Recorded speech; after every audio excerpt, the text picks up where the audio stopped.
Isaías capítulo 11, está en el libro de los profetas, posterior al libro de los Salmos, localizando el capítulo número 11, los versículos que van del 1 al 5.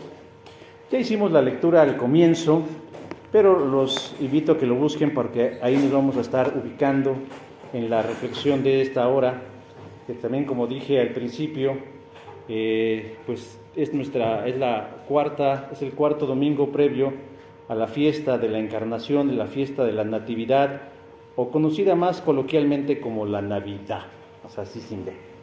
Digo, para los cuates, ¿no? Es la Navidad. Bueno, pero está basado en ese hecho. Existen tres premisas o tres razones bajo las cuales cierto sector del cristianismo evangélico mundial rechaza la práctica de la celebración o la conmemoración de estas fiestas de la Natividad.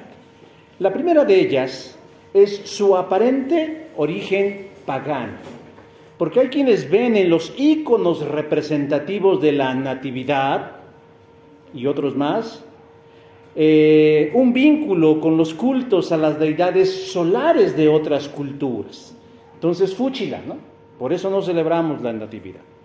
La segunda premisa es por su relación que tiene la festividad con la iglesia mayoritaria, en donde tenemos que reconocer que muchos se dejan llevar por sus vísceras en un claro sentimiento anticatólico, como fue el caso de los puritanos en el siglo XVII, así como los creyentes de Boston en los Estados Unidos en el mismo siglo, quienes se atrevieron a prohibir bajo cargo de expulsión de sus congregaciones a quien se atreviera a festejar la fiesta de la Natividad.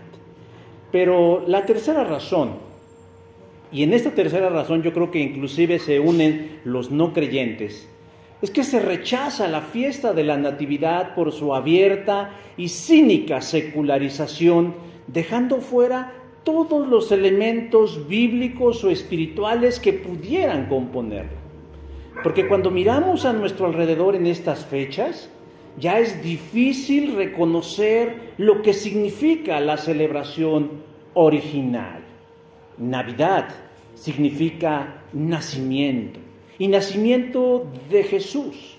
Pero en una sociedad cada vez más progresista y antirreligiosa como en la que nos estamos convirtiendo, mencionar la persona de Jesucristo se considera un acto de exclusivismo e intolerancia para los que no practican la fe cristiana, diciendo, los están dejando fuera. Por eso, para solucionar el problema, la secularización comprende excluir los elementos cristianos de la Natividad y asociar estas fechas con valores más universales y neutros, como por ejemplo la unidad familiar, el amor, la paz, la bondad, la armonía y el espíritu de las buenas obras. Ahora, yo sé que eso no suena mal y no lo es, pero lo cierto es que estas fiestas no tienen mucho que ver con eso. Al contrario, si nosotros le quitamos los elementos sustanciales, deja de ser lo que es y se convierte en una conmemoración cualquiera. La secularización de la Natividad no es algo propio de nuestra sociedad progresista, sino es algo que vemos desde la Francia revolucionaria, la Rusia soviética o la Alemania nazi, que quisieron prohibirla al considerarla ilegal, pero al no poder desaparecerla, decidieron hacerla cada vez más secular o laica. Y parece que eso les está funcionando. Pero seamos honestos y hagamos un sincero y modesto ejercicio de la razón, porque pensar no cuesta nada y no duele, créanlo, no duele pensar. Pero por un ratito analicemos a la luz de estas preguntas. ¿No le parece que los mensajes que recibimos en estos días en relación a estas fiestas son incoherentes y sin propósito? ¿Felices fiestas? ¿Pues fiestas de qué? En ese caso sería mi cumpleaños, su aniversario, su divorcio, no sé, algo, pues son fiestas, ¿no? En un sentido muy genérico. ¿Qué estamos celebrando entonces si nos dice felices fiestas? Es un mensaje realmente sin sentido y absurdo. Es tiempo de amor y de paz. Oiga, y entonces de enero a noviembre, ¿no podríamos nosotros hacer el intento bajo el poder de nuestra soberana voluntad, instaurar momentos de paz? ¿Por qué esperarnos hasta diciembre para ser benevolentes, pacifistas o querer estar con la familia? Por eso cuando analizamos cada una de las expresiones que nos llegan en estas fiestas, llegamos a callejones sin salida y sin explicaciones. Y por eso el tiempo no sabe a nada. Ahora, si a esto que de por sí ya me parece muy grave, le añadimos que el cristianismo, en una buena parte de él, desde los más extremos hasta los más ortodoxos, han abandonado realmente el mensaje del Evangelio que está no detrás, sino inmerso en el nacimiento de Jesús. Desde hace algunos años, como iglesia local evangélica, bajo mi dirección, y no es por echarme un cebollazo, yo he querido guiarlos a una tradición cristiana que muchas otras congregaciones evangélicas desconocen porque son ignorantes u omiten porque son indolentes. Y es tal vez por su fobia anticatólica al periodo de Adviento. Yo me eché un clavado por ahí en esas iglesias vecinas, esas que tienen la curiosidad de difundir sus mensajes a través de redes sociales, y con triste sorpresa me di cuenta que durante todos estos días previos a la fiesta de la Natividad, ellos no dedican ni un solo momento a la hermenéutica de la fiesta de la Natividad. ¿Para qué? Pues para que la comprendamos mejor y para que vayamos en contra de esa secularización de la encarnación de Cristo y de la cual se está perdiendo su significado. Yo no sé, pero están dejando de lado una verdad incuestionable, que sin pesebre no habría cruz del Calvario. Así de simple. Por eso, hoy en el último día de este tiempo de Adviento, que hemos estado dedicándolo a tratar de comprender, o por lo menos conocer lo que hay en el corazón y en la mente de Dios referente a la salvación de los hombres, dedicarlo a este tiempo de Adviento y preguntarnos por qué tenemos nosotros que dedicarle, previo a la fiesta de la Natividad, un tiempo de reflexión, un tiempo de introspección, un tiempo de análisis a los eventos que nos antecedieron hace más de 2000 años y que tienen que ver con nuestro hoy, con nuestro ahora, con mi vida y tal vez con mi condición. Yo quiero que le hagamos esta pregunta al pasaje, Isaías capítulo 11, versos del 1 al 5, es decir, ¿por qué es necesario que nosotros conozcamos y dediquemos a este tiempo de anuncio previo a la fiesta de la Natividad? Y el texto nos da brevemente tres respuestas. La primera de ellas es porque es un anuncio de esperanza. El tiempo de Adviento es un anuncio de esperanza. ¿Dónde lo dice? Verso 1 del capítulo 11 dice: saldrá una vara del tronco de Isaí y un vástago retoñará de sus raíces. Isaías es un profeta clave en el anuncio de la llegada del Cristo o del Salvador al mundo, de la Natividad de Jesús. Su ministerio profético se desarrolló 700 años antes de que naciera Cristo. ¿En dónde? En el reino del sur, durante el reinado de un hombre llamado Acaz. Un hombre que fue considerado como un mal gobernante por la manera en cómo condujo su vida y cómo dirigió al pueblo de Dios. En el Antiguo Testamento, específicamente en el segundo libro de los Reyes, capítulo 16, verso 2, lo describen de pies a cabeza. Dice: no hizo lo recto ante los ojos de Jehová su Dios. ¿A qué se refiere que no hizo lo recto? Más adelante en el verso 3 del capítulo 16 nos dice: porque anduvo en el camino de los reyes de Israel. Y vamos por partes, como diría Jack el Destripador. Vamos por partes. ¿Qué es esto de los reyes de Israel? Bueno, Un poquito de historia para que nos asentemos en un contexto y podamos entender todas estas cosas. El pueblo de Dios era uno, el pueblo de Israel. Pero por aras o mangas, que no vamos a explicar aquí, se dividió en dos: el reino del norte y el reino del sur. El reino del norte se llamaba Israel, se quedó con el nombre. Y el reino del sur se llamó Judá, porque ahí estaba la región de Judá. En el reino del sur, que era el reino de Judá, reinaba la descendencia o la dinastía de David. Y en el norte, pues cualquier hijo de vecino, cualquier oportunista y cualquier ambicioso que se le daba la gana traicionar, y entonces hacía lo que le dictaba su corazón. Por eso, el texto dice que Acaz imitaba lo que hacían los reyes del norte. ¿Qué hacían? ¿En qué los imitaban? En que se apartó de la fe verdadera. Se apartó del culto a Jehová o a Yahvé por el de dioses paganos como el de Moloch, a quien por cierto le ofreció a su hijo como sacrificio. Segundo libro de los Reyes 16:3 dice, y lo hizo pasar por fuego. Ya alguna vez hablamos aquí de lo que significaba pasar un hijo por fuego. Y entonces él, además de eso, colocó imágenes de otros dioses paganos en el lugar santísimo del templo. Y ahí sacrificó y quemó incienso. Mandó construir altares en diferentes partes de la región. Su corazón se había alejado de la fe verdadera. Sin embargo, aun cuando era un hombre muy religioso, este hombre llamado Acaz, en su mente y en su corazón no había algo que el ser humano anhela y añora, que es la paz, la tranquilidad, la seguridad, la capacidad de poder dormir sabiendo que todo está en orden. Acaz vivía con una constante angustia, con un gran estrés. Pues aunque los dioses de las otras naciones eran más atractivos, más tangibles, no lo liberaban de sus problemas reales y verdaderos. ¿Como cuáles? Sus problemas políticos, sus problemas comerciales, sus problemas económicos y sus problemas espirituales. Acaz tenía problemas con sus vecinos de otras naciones. Hacía tiempo que él vivía con un gran estrés porque se cernía sobre él una gran amenaza, un gran peligro, pero no solo para él como individuo, sino para toda su nación.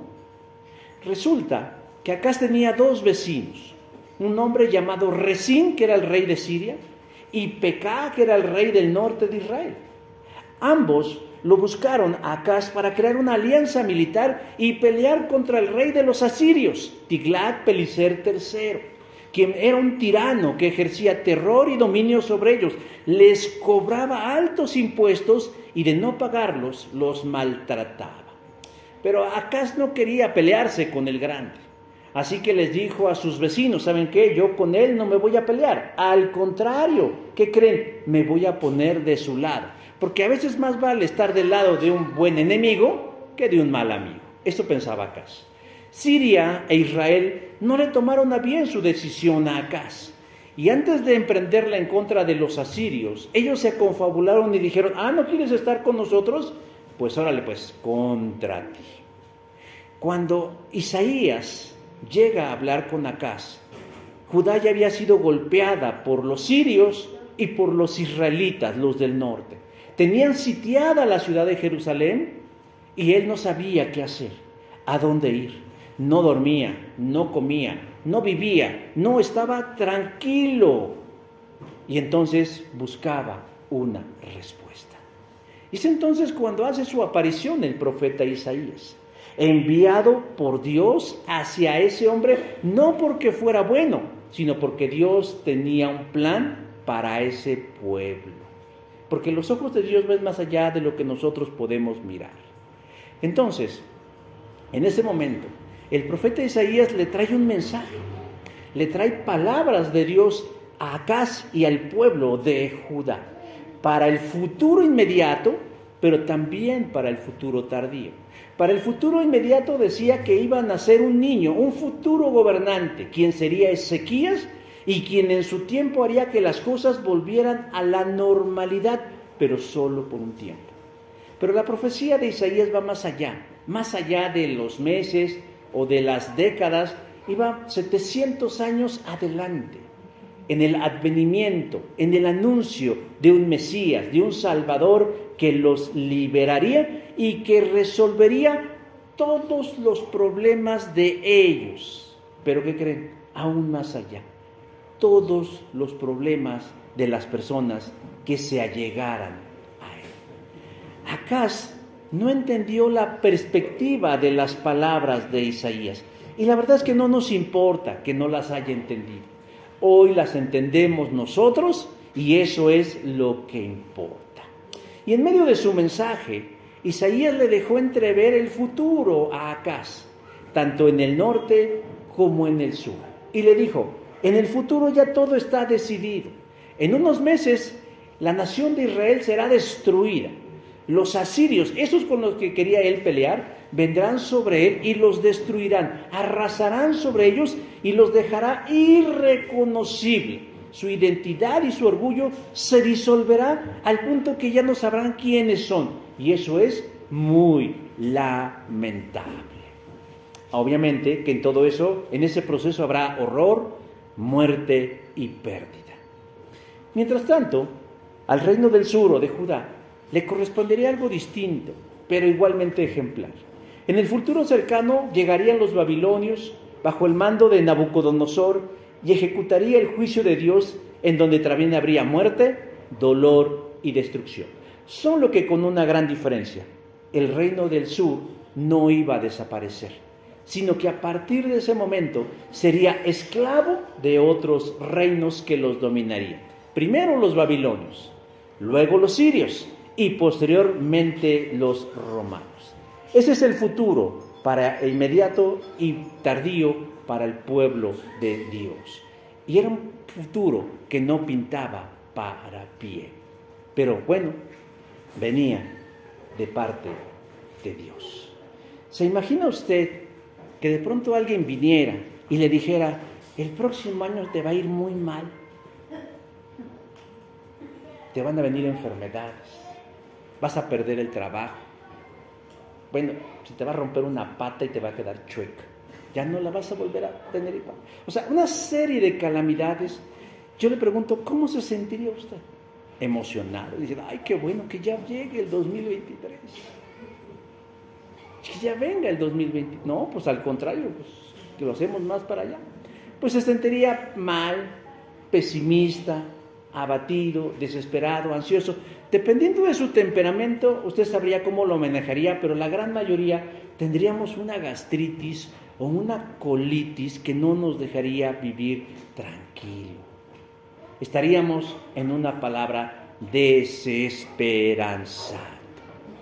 Pero es ahí donde entra precisamente el anuncio de la natividad.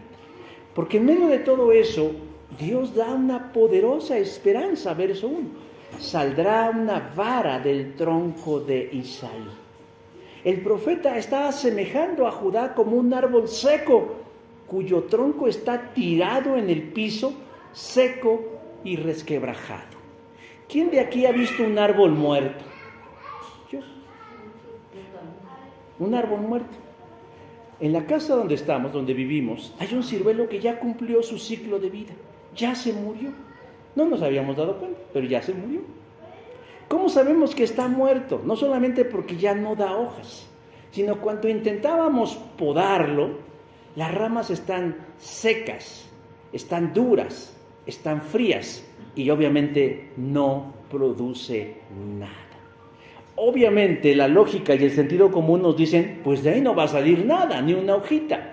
No importa el agua que le echemos, el abono que le pongamos, o que le bailemos, o que le hablemos, o que le colgamos prendan. Ya ves que hay unas señoras que dicen que si quieren que una flor o un árbol florezca, que le pongan un calzón, o que le pongan una camiseta, o que le pongan un brasier. Dicen que mágicamente, eso cuentan las abuelas, que las bugambilias florecen y que los árboles hacen rubor. Bueno, no, usted póngale hasta una tanga, no le va a salir nada. ¿Por qué? Porque ya está muerto.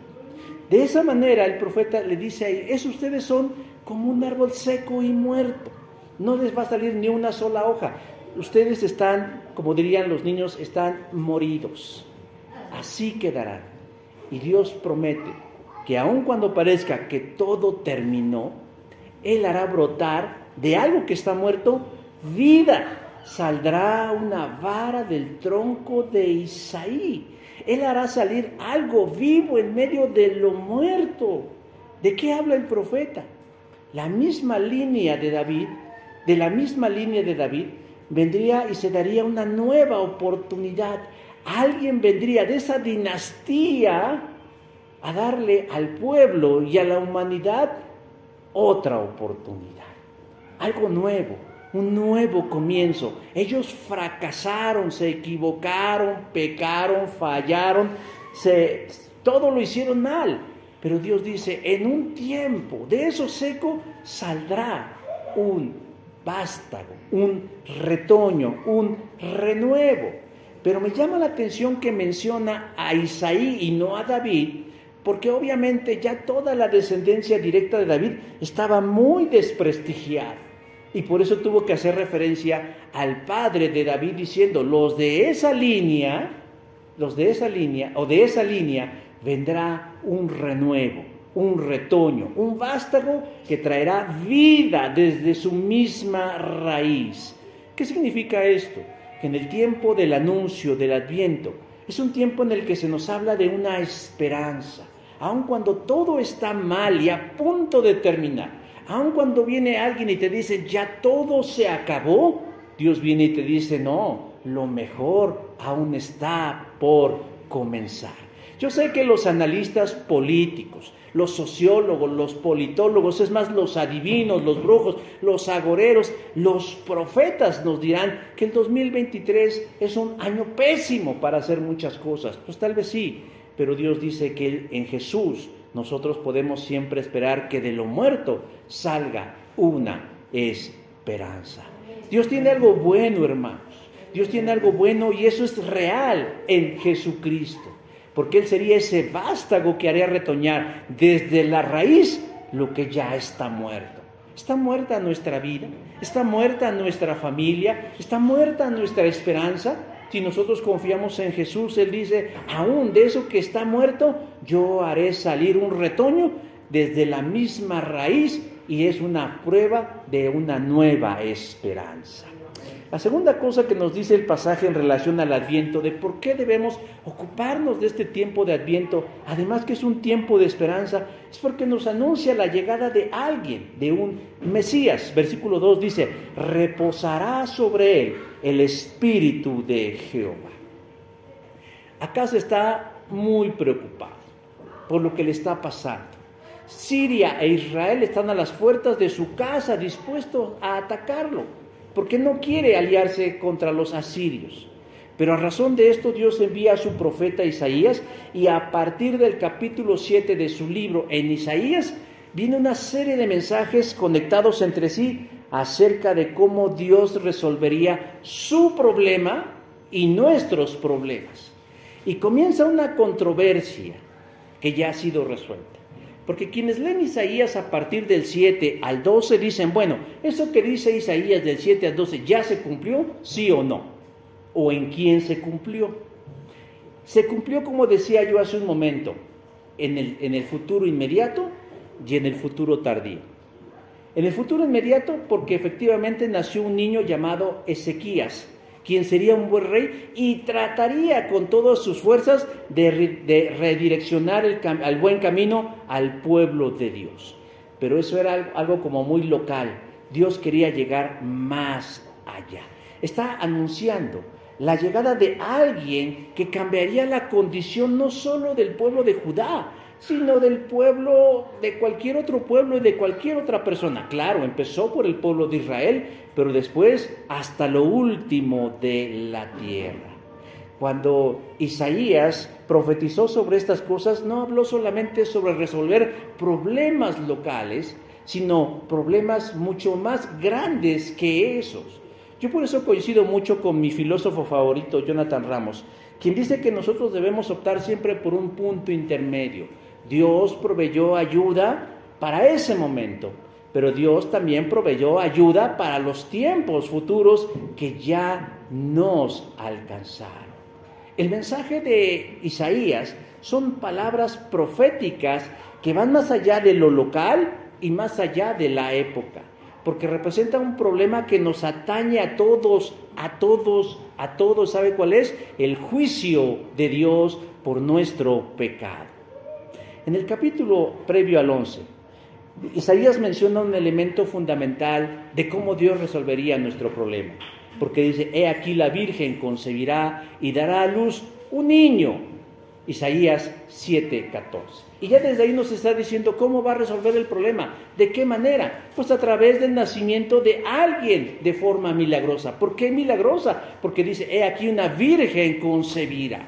Porque era interesante darnos cuenta que la mujer iba a concebir sin la intervención de un varón en condiciones sobrenaturales. ¿Por qué lo hizo así Dios? Porque el personaje que saldría de esa fecundación, por así llamarlo, sería plenamente humano y al mismo tiempo sería plenamente Dios, en donde no habría intervención humana. Y posteriormente en Isaías 9:6, Isaías empieza a adjetivar a ese niño que nacería, Padre eterno, Dios fuerte, príncipe de paz, etcétera, etcétera, etcétera.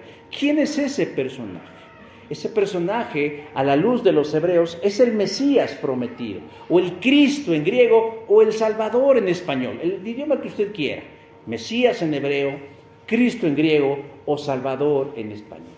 El capítulo 11, entonces comienza diciendo que el profeta dice que habrá un renuevo, que habrá un vástago en momentos de crisis donde todo parezca haber estado terminado, y entonces él empieza a decir que ya no solamente resolverá los problemas de Judá, sino los problemas de la humanidad, dándonos a nosotros una nueva oportunidad. Pero él empieza a enfatizar algo interesante. No es cualquier persona, decía yo, no es cualquier hijo de vecino, sino tiene una naturaleza sobrenatural. Nacería como una persona de carne y hueso, a través de una mujer joven o virgen, lo cual es plenamente humano, pero al mismo tiempo con virtudes divinas que lo harían plenamente Dios. Nosotros acabamos de terminar un curso sobre la Trinidad de Dios y estudiamos mucho acerca de este fascinante misterio. Y es importante que el enviado de Dios sea más que un hombre y más que una buena persona, como lo propondría el filósofo alemán Nietzsche. Ese que muchos andan ahí, ay, es que Nietzsche, Friedrich Nietzsche, que no sé qué, que no sé cuándo. Y este hombre propuso la teoría del superhombre. Él decía que los humildes eran malos y que había que crear el superhombre. Chistoso que él acabó enfermo por una sífilis, neurosífilis mal cuidada, y fue un hombre muy necesitado. Pero bueno, necesitaba ser más que un ángel de alto rango. Necesitaba algo más que ser un adoptado espiritual. Necesitaba ser la naturaleza misma de Dios. Por eso el verso 2 dice, sobre él reposará el Espíritu de Jehová. ¿Qué significa que sobre él reposará el Espíritu de Jehová? Es más que una simple unción.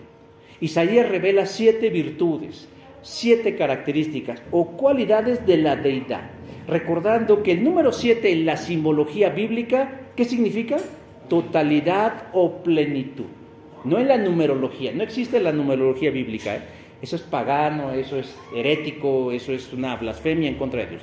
En la simbología, el número 7 representa la totalidad o la plenitud, es decir, alguien que lo posee todo. ¿Y qué es lo que posee el Mesías? Pero en primer lugar, verso 2, el Espíritu de Jehová. Y de ahí se desprenden el espíritu de sabiduría, el espíritu de inteligencia, el espíritu de consejo, el espíritu de poder, el espíritu de conocimiento y de temor a Jehová.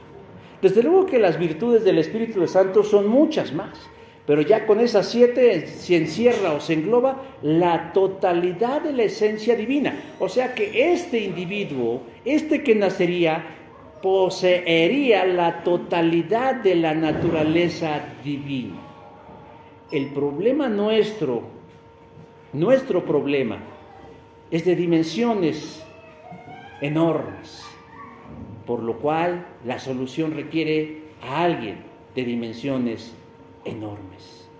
Por eso, Dios mismo, toma la decisión de vaciarse en un cuerpo humano, con forma de bebé, e irrumpir en esta dimensión del universo. ¿Para qué?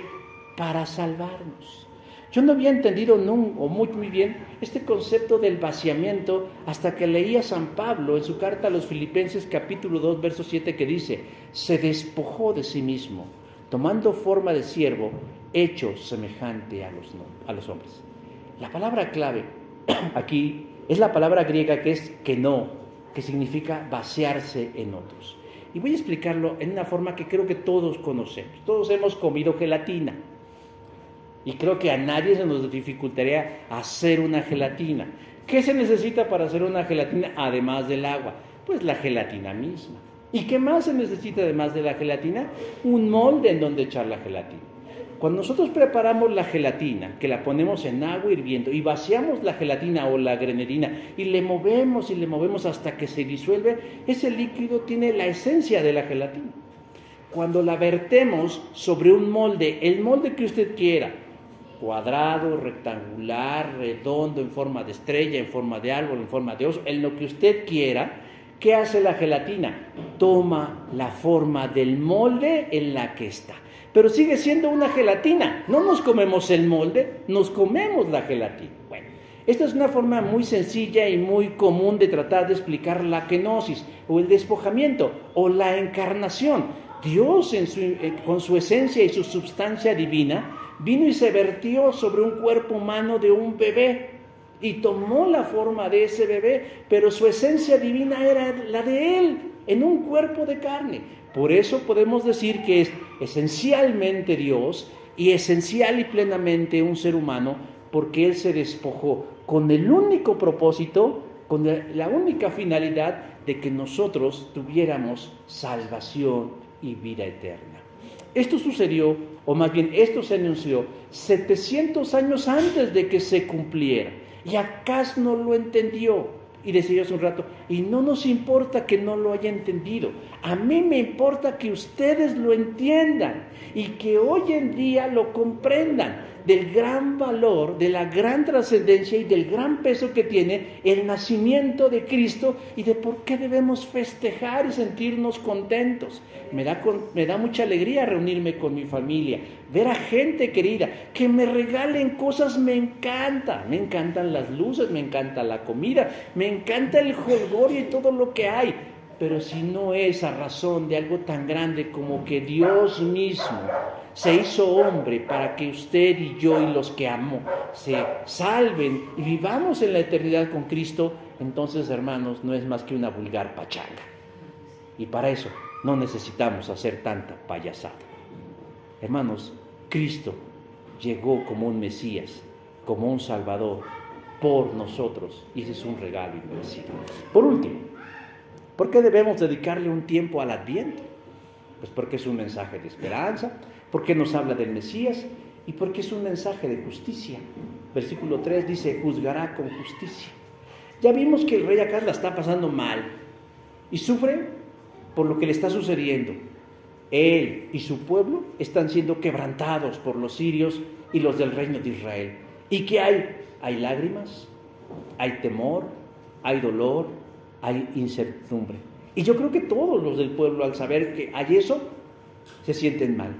¿Pero qué creen? Ellos están convencidos de algo, que son víctimas de una gran injusticia y claman por una solución. Dios se las da a través del profeta, a través de una serie de mensajes que son de esperanza y de fe, sustentada en una naturaleza firme y fiel que es la de Dios. Pero resulta que Acaz no recibió bien el mensaje. Él quería algo más sustancioso, algo que le beneficiara a él en el momento. Porque cuando uno habla de estas cosas, sobre todo en el ámbito del futuro, hay quien dice, no, pero yo quiero la solución ahorita. A mí no me hables en 700 años, porque obviamente no voy a estar en 700 años. Mi problema está ahorita. ¿Qué solución me ofreces ahorita? ¿Por qué? Porque estoy viviendo una gran injusticia. Pero acá se estaba olvidando de algo muy importante, que su condición de sufrimiento no era una injusticia, era el pago justo por sus acciones. Estaba alejado de Dios. Y si estaba alejado de Dios, ¿qué podría esperar? ¿Bendiciones? favores inmerecidos, cuidado, protección, providencia. No. Si estás alejado de Dios, ¿qué puedes esperar? Pues que te vaya mal. ¿Qué dice la Biblia? Porque la paga del pecado es muerte o mala vida. Ese era su destino. ¿Saben? Estaba yo leyendo una nota muy adecuada o muy ad hoc a este tema. Y resulta que en Chihuahua, hace 2 días, se murió un alto jefe del narcotráfico. Se murió de un infarto, porque también los narcos se mueren, ¿eh? Le dio un infarto y se murió. Su esposa, que lo amaba mucho, publicó lo siguiente en su red social: hoy me despedí del hombre que más amé. Vuela alto, mi gran ángel. Oiga, a quienes han perdido toda conciencia de la razón y del buen pecado. ¿Cómo le puede llamar ángel a un demonio? ¿Cómo puede pensar siquiera que un hombre que se dedicó a matar y a destruir lo van a recibir en el cielo, si es que la salvación fuera por obras? Pero bueno, eso habla de la gran inconsciencia que tienen algunos al pensar que porque roban, porque matan o porque pecamos en general, podremos ser recibidos en la gloria. No importa qué sinceros seamos o qué fuertes emociones tengamos por alguien. Si alguien muere en pecado, no importa lo que sintamos o lo que creamos de esa persona, no merece la vida eterna. A mí no me gusta andar por la vida diciendo quién se va a salvar sí y quién no. Tú sí, tú no, tú sí. No, a mí no me gusta andar viendo eso. Si con trabajo ando conmigo. Pero algo sí tengo claro: no todos se van a salvar. Eso se lo dejo a Dios. La Escritura dice que habrá quienes no se salvarán. Y quienes no se salven no es un acto de injusticia, sino el pago justo de sus acciones. Pero ¿qué es la justicia? La gente cree que justicia es cuando algo le favorece. ¡Ay, por fin se hizo justicia! ¿No? O cuando algo no le favorece, es que somos víctimas de una injusticia. Eso no es justicia. La justicia es la acción de darle a alguien lo que se merece. No más, no menos, sino lo exacto. El Mesías viene a salvarnos, y su salvación es buena y es justa, acorde a los cánones de Dios y no a los nuestros. Porque dice el profeta en el verso 3, no juzgará según la vista de sus ojos, ni arguirá por lo que oigan sus oídos. La forma en cómo Dios evaluará nuestra vida no es por apariencia.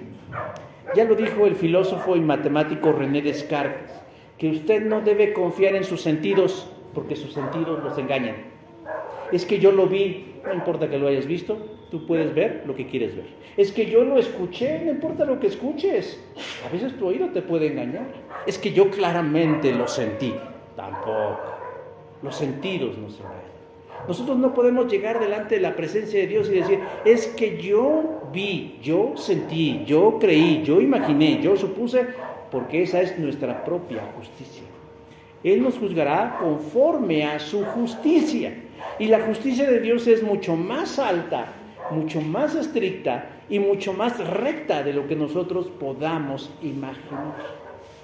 Acaz no merece nada, pero él cree que lo merece. ¿Por qué? Porque está sufriendo. Él cree que su sufrimiento es lo que lo valida delante de Dios para que Dios haga algo, pero no es así. Él ha vivido alejado de Dios, practica las abominaciones que Dios reprueba. Y la pregunta es, entonces, ¿cómo nos juzgará Dios? Dice verso 4, juzgará con justicia y con equidad.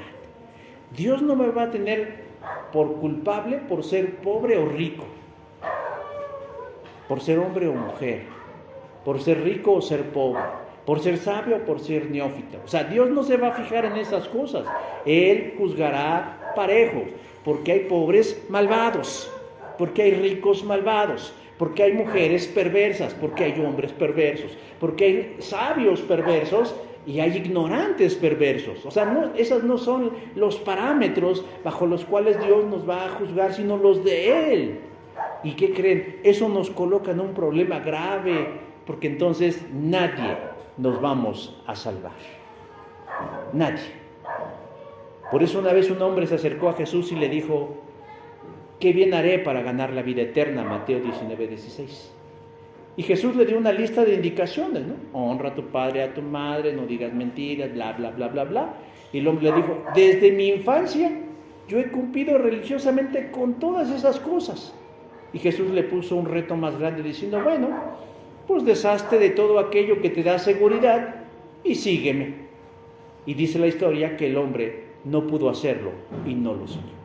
Esto causó un gran revuelo entre los discípulos de Cristo y le preguntaron, y entonces, ¿quién pues podrá salvarse? Mateo 19:25.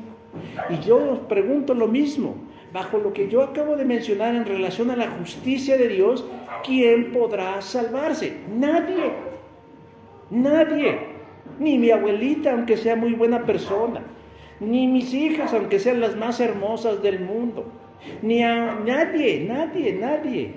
Y entonces entramos en un ámbito de desesperación y desolación.